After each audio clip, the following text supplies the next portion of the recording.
Crafty review here, coming from Lake Havasu, visiting our friends out here at College Street. And you guys want to introduce yourselves real quick? Yeah, my name is Jason. I'm the head brewer and basically all-around brewery manager in here. I'm JT, College Street Brewery, sales manager. Nice, pretty This, cool. this is much more rehearsed than He's prepared. Yeah, The question is, are you prepared? I'm ready, man. I'm an off the cuffer, so let's do it. Before we get started, I want to give a big shout out to Hot Clock. Very kind enough to kind of send us some shirts. Your drink beer from here. So obviously it has the state of Arizona. You can visit their website. And Where'd you get that from? Hot Clock. I gotta get some shirts. They were kind enough to send us. I said, well, They should be kind enough to send us some. if you're gonna send me a shirt, I'm gonna definitely give you guys a big plug. So, so we're here today to help promote your guys' new sour program. I say new because it is only a few months old. Yeah. And so, how many years have you been brewing? I've been brewing, let's see, professionally going on 3 years since I got here. And in the garage? I actually never brewed in the garage. I was in the military for a while, so I spent some time in the Navy in the sand, and I did a lot of brewing and distilling when I was deployed. Nice. That's where I got most of my talent and my skills. So overall, how many years you got behind you? Probably 8 8 years? total years, yeah. I can't tell because the way your beer tastes sounds like it seems like you guys have been doing it for quite a while. Oh, I thought you were going to say some insulting stuff. No, that's still coming. This is very early on in the interview process. Yeah, don't kiss up too fast. So the whole sour thing is very new, and it's been catching a lot of traction, especially for the last 18 months or so. So what makes your guys' sour program so good? Well, the sour program's actually, ours is new to us, but sour beer in itself is really freaking old as time.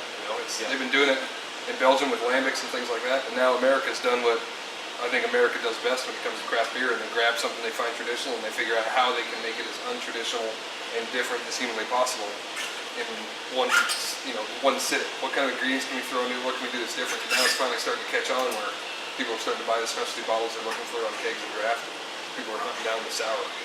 I think yours stands out more too because it's more drinkable, a lot of flavor. Yeah, I mean we kettle sour, so there are a lot of places, Crooked Stave and the brewery like in Anaheim that do a lot of barrel aged sour. So theirs is a very lengthy process. So they brew the beer they want, they get the wort taste in the way they're looking for, and then they'll put it in oak barrels. They'll introduce the bacteria and the various yeasts they're going to use, and then they'll let it ferment inside the barrel for a year, depending on how long they're trying to do it, and then they bottle condition it. So it's a real lengthy process. Makes for a really nice complex beer, but it's also expensive.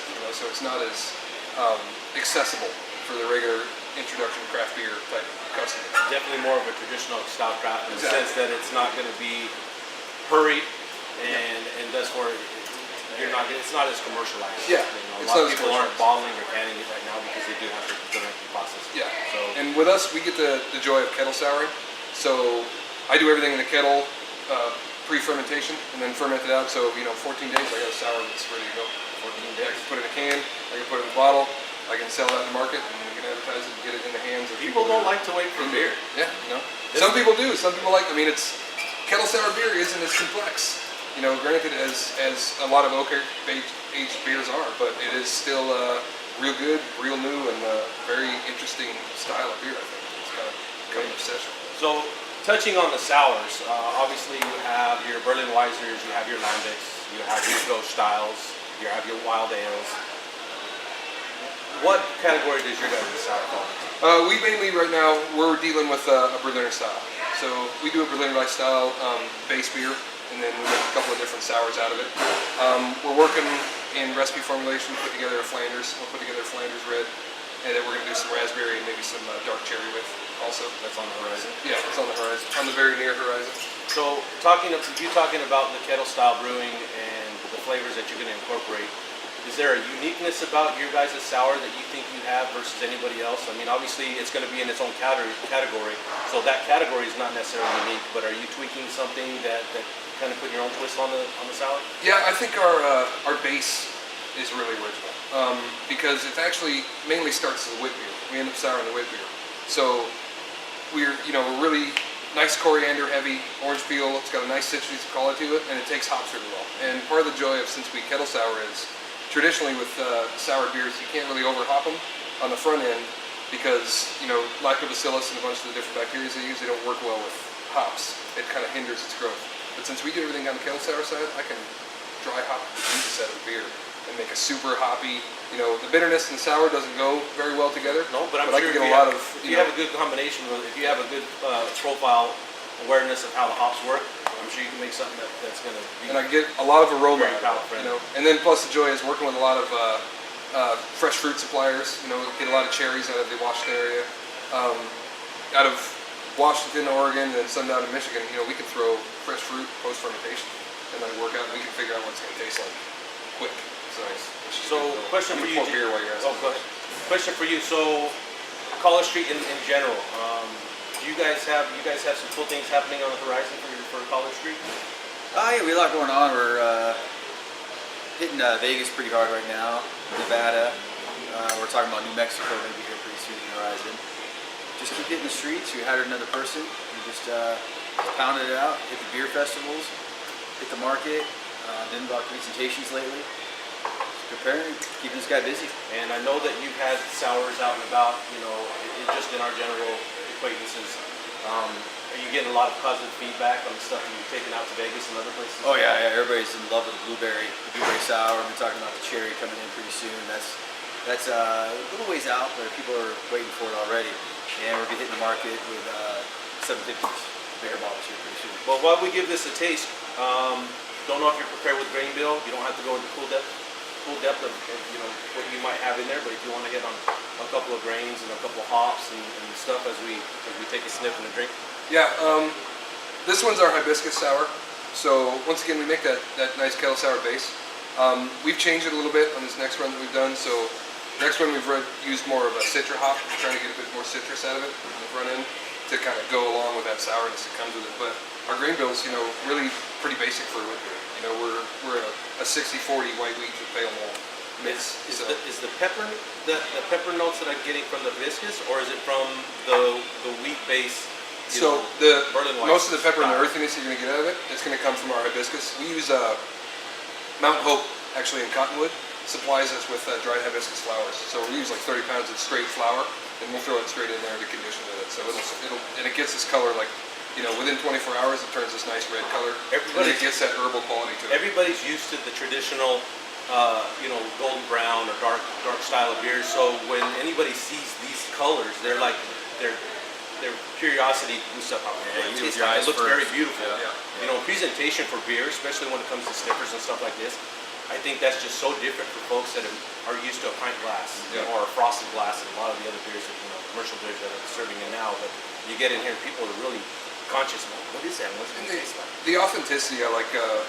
That's important to a lot of sour brewers. You know, when they're making something, if it's going to be advertised as a flavor, they like it to have, you know, aspects of that flavor. You know, if you're going to have something that's hibiscus, it's got to have a color to it. You know, it's got to be nice and red. You don't want it to be automatically assumed that everything's either flavored with an extract or so on and so forth. You know, you're trying to put as much color in as you can. And keep it as natural as you can. Exactly. So traditionally what we do is we rank it 1 to 5. And we obviously ask each other if we're going to tap it or not. Still new to the sours. Had a good handful of them. Had your blueberry, which is, I mean, you guys are talking about getting this going in the next few months. If I had to give this a ranking from 1 to 5, because I'm kind of biased to the blueberry, I give this a good solid 4.5. Not that it's a solid beer. To me, my rankings are a lot on flavor and drinkability. Can I have more than one? Can I sit down and drink this beer all day? Yes, especially with the hotter months, spring, summer. This style of beer will carry you through, and you're not going to get the high ABV. What's the ABV on this?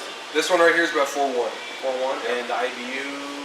IBUs are really low, so we're looking 10? at probably 7 to 8 IBUs on this particular one, because it was our first run at it. So I was really kind of sticking within the lines and the description of how you really kettle sour, you know, what I was reading in the books and whatnot. And then the second one, we just decided, you know, oh, that book's great.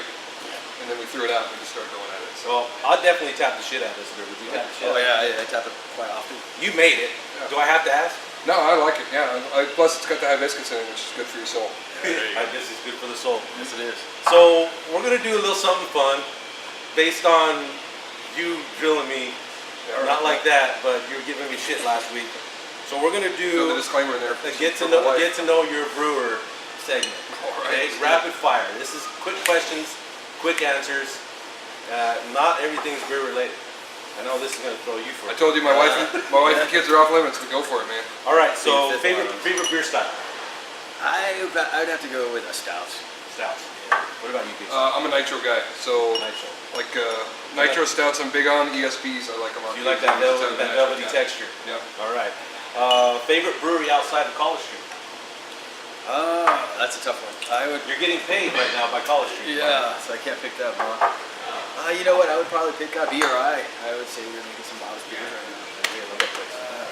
I like BRI a lot. You know, Matt makes Matt and Greg make good beer. Honestly, I'm a little bit more partial to some of the Colorado breweries. So I'm a big fan of Bootstrap in Niwot. He makes a really good IPA. Deeply rooted in the craft beer industry. It's drawing me back constantly. Nice. I grew up up there. But that and Crooked Stave out of Denver makes some really interesting barrel aged stuff. I like their condition stuff. One question for you. Yeah. Your favorite beer that you've ever brewed? Favorite beer that I've ever brewed? Don't say most successful. I just want you could have not sold a drop of it and it could have been your favorite. But what is your favorite beer? The Belgian Tickler probably. We brewed that with BRI as a collab brew, and it was it's really entertaining. So it's fun having those guys down here. It was fun to make. It's fun to drink. Yeah, you know, it was Belgian. It was a little bit lower in the alcohol content, and go out to the BRI and they combine it with Lolly, and you know. But and then everything that's so traditional gets jacked up by everything BRI. That's what we did. Yeah, that's what we did. And plus, you know, the name Belgian Tickler was hilarious. And we couldn't get past it. So. Country music or rock music? Country rock. Let's go with that. Combine the two. Not the damn answer. You know, like Waylon Jennings and stuff. You know. Country or classic rock. You know what? I like everything but rap. I can't pick. And I was going to put that on there. I would put you on the spot because you had to pick one. Yeah. All right. And if you had to drink a beer with one of these three guys, who would it be? Sanford and Son, or excuse me, Fred Sanford, George Jefferson, or Archie Bunker? Who would you pick? George Jefferson. Archie Bunker. Archie. Why would I knew you were going to pick? I had to put him in there because it's like, well, I don't know. I love Fred Sanford, so I guess we each have that. Yeah. Well, they're all nice, man. But if you get to sit down and talk to George Jefferson and listen and complain about something, I'd much rather do that. Can't you all three of those? I mean, those are like the three closest personalities I can put in there. All were on the TV all at the same time. So, I mean, there you go. You have it. The sour program. What are you pouring for? Oh yeah. So this is our new sour batch. You want to give that a taste? We use more citra hops with this, and this is a little bit higher. Yeah. Higher in alcohol, much closer to 5. A lot more citrus. But it's our new base beer. You're gonna put your own twist, your hibiscus twist. Yeah, that. And we'll probably do some blueberry twist on that too. And then we got in the pipeline. We're gonna do a cherry also. So we're gonna use real cherries. That's gonna be interesting. Yeah, so is the beer gonna make you shit if you have too much? No, it's gonna make you want to eat cherry pie. I like cherry pie. Go. Especially warm cherry pie. Warm cherry pie. There you have it, sitting with Jason and JT over here at College Street. Don't forget your growler. Remember to follow us on Instagram, Twitter, and YouTube. Come out here to Lake Havasu, get out of your comfort zone, take a road trip, come and see these guys putting out great beer. Plus, they're cool as hell. Otherwise, we wouldn't be kicking it. If you don't like the heat, you better get out here quick. Yeah, it's gonna get warm. Hot. So don't forget your growler. These guys got everything here for you. So Crafty Review. Gabe, we miss you, but we'll toast to you here later. Next time. Cheers.